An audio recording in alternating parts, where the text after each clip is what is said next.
Let's talk about this first big story. I love this headline from Axios. It's just 3 words. Biden threatens Putin. Wow. That's amazing. They say in a video. How far journalism has come. Yeah. Concise. Well, hey, I mean, that's a good thing. It's better than some sensationalist 20-word title. Okay. We'll keep it simple. In a video call that lasted for just over 2 hours on Tuesday, Biden warned Russian President Putin that if Russia invades Ukraine, the U.S. will impose unprecedented sanctions and provide additional weaponry to the Ukrainians, National Security Advisor Jake Sullivan said. Now, Axios doesn't want to go as far as to say U.S. troop deployment because Sullivan kind of danced around it, saying he doesn't want to say we're bracing for, rotation of boots on the ground because we already have rotational deployments in the Baltics. But he is saying that is entirely a possibility.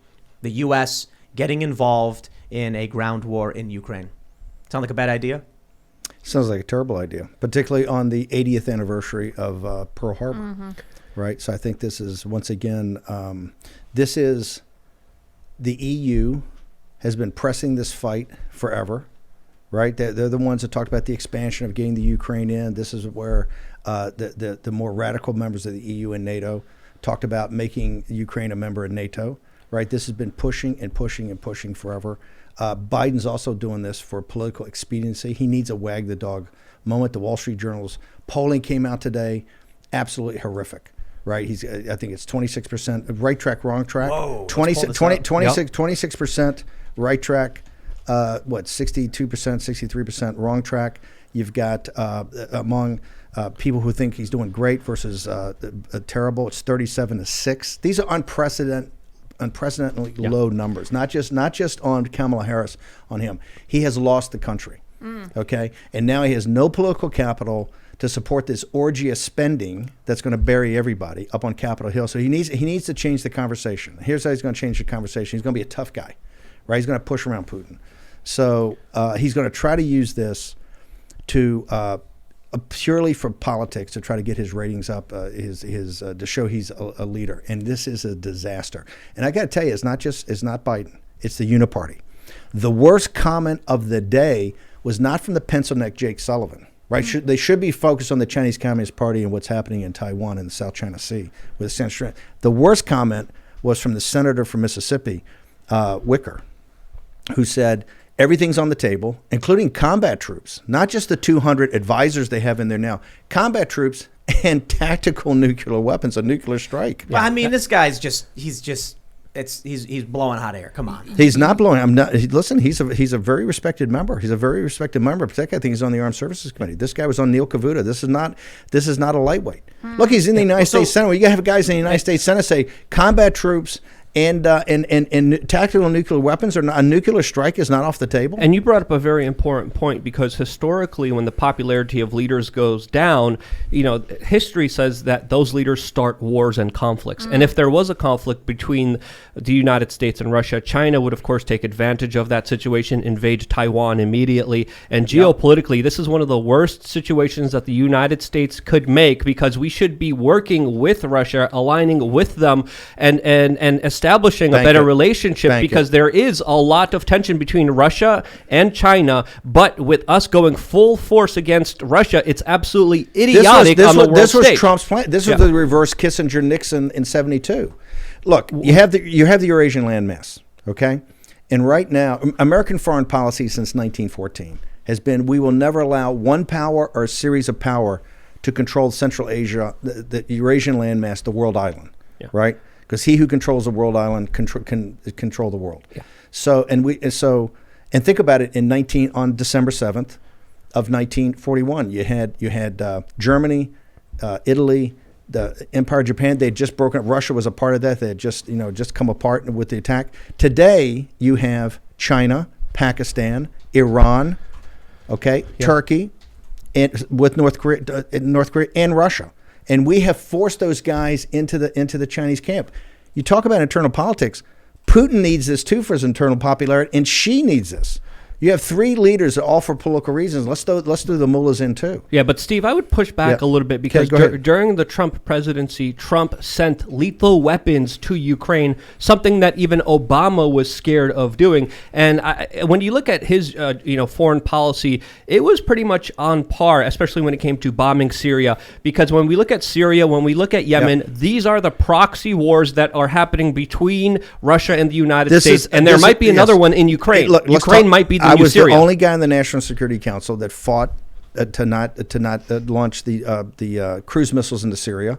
President Trump did not want to do that at the last minute. That was kind of an accommodation to the Uniparty. But wasn't it Ivanka Trump who also said that she was crying, and then it was Trump's son who said it was her that convinced them to bomb Syria? Wasn't that Trump's own son? I don't want to say that, but people were putting in front of him, about the children being the chemical attacks with gas, which we found out later was not true at all. And remember, nobody's put more pressure on Putin than Trump had. Okay, but you're right. I think, and that was his not acquiescing, but I think trying to work with the national security apparatus, but exactly. Morning Joe, these guys, David Ignatius, the next day, he's acting like a president.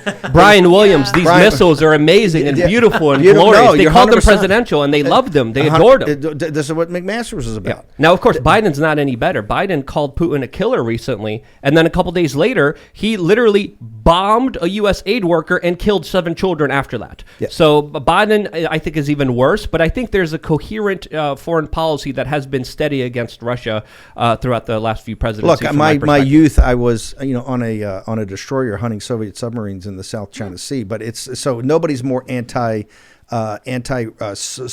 anti-communist, and the Russians are run by KGB guys. They're bad guys. Yep. That being said, they should be an ally, not an enemy. We have a problem with China right now trying to consolidate the Eurasian landmass, and China is coming at us on Silicon Valley West, in Taiwan, South China Sea, and against our ally, India, in the Northwest frontier. And Biden's done such a bad job with our great ally, India.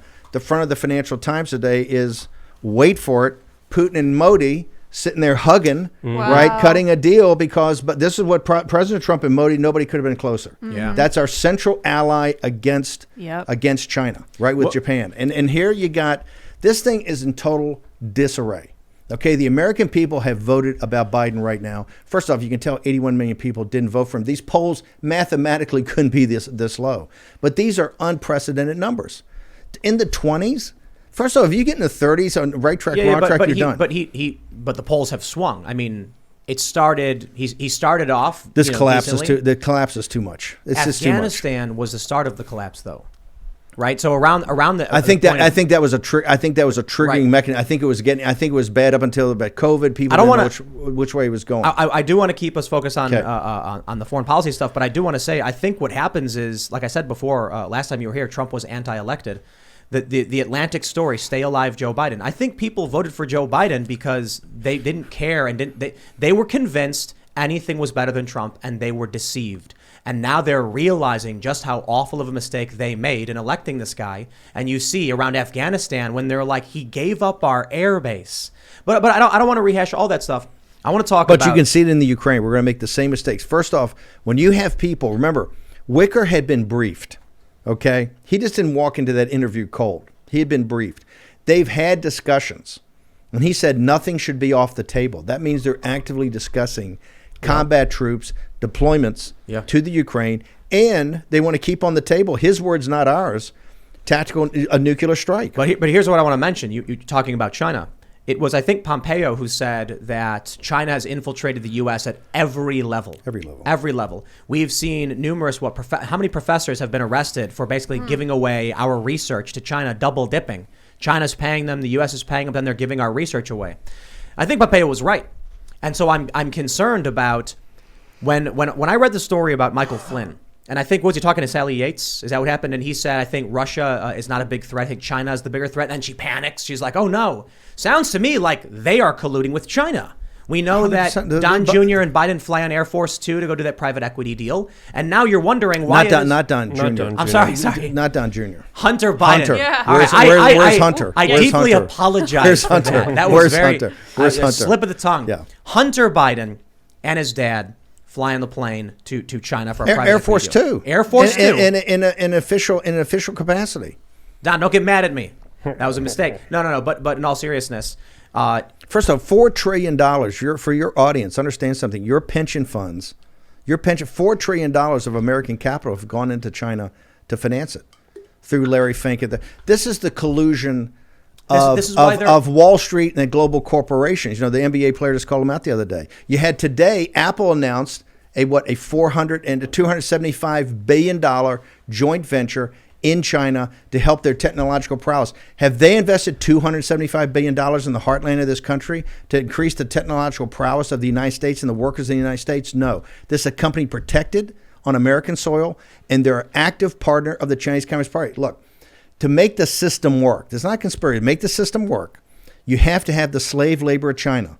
The slave labor of China and the state-owned industries, okay, keep wages down throughout the world. That's why Wall Street and the party of Davos finance it. Yep. That's how they make the profits. And they want to make China the rest of the world. And it was the Henry Kissinger, David Rockefeller policy that in the 70s instituted all of this and literally has set it up for the global world. They want China to be the rest of the world, social credit score, surveillance states, smart cities, smart grids, all of that. It's first being implemented in China, and it's going to be implemented in the United States. And now we're going to get bogged down. Remember, let's put it in perspective. The Chinese Communist Party is the greatest enemy we've ever had. The largest economy, the most sophisticated, right? The one with the deepest culture, 5,000 years, 10,000 years. Russia is the economy is the size of New York State. Okay, it's the size of New York State, and it's imploding. It's a demographic death spiral. They don't make any technology we want. They got great hackers, and you know what they got? They got natural gas that the Germans and others want. Right? It's the GDP of Italy. So exactly. So and yet we're going to put. You have a U.S. senator, a Republican, and this is one thing I want to say is a populist and a nationalist. This is the type of neocon. This is the type of neoconism that has destroyed the Republican Party and helped to destroy this country. The $9 trillion we spent in Iraq and Afghanistan over 20 years, and the 10,000 or 12,000 combat casualties, or the killed in actions, plus the 40 or 50,000 casualties, is because of that thinking. Wicker's thinking today. Oh, everything's on the table. Boots on the ground, combat troops, and a nuclear strike. Thanks for checking out this segment from the Timcast IRL podcast. If you want to watch live, you can check out this channel Monday through Friday at 8 p.m. Now, don't forget to smash that like button, subscribe to this channel, and if you want more unfiltered and uncensored content with all of these guests, go to timcast.com and become a member. All of these guests you know and love in exclusive segments on our website where we are unrestricted in what we talk about, so you'll definitely not want to miss it. Thanks for hanging out. We'll see you all next time.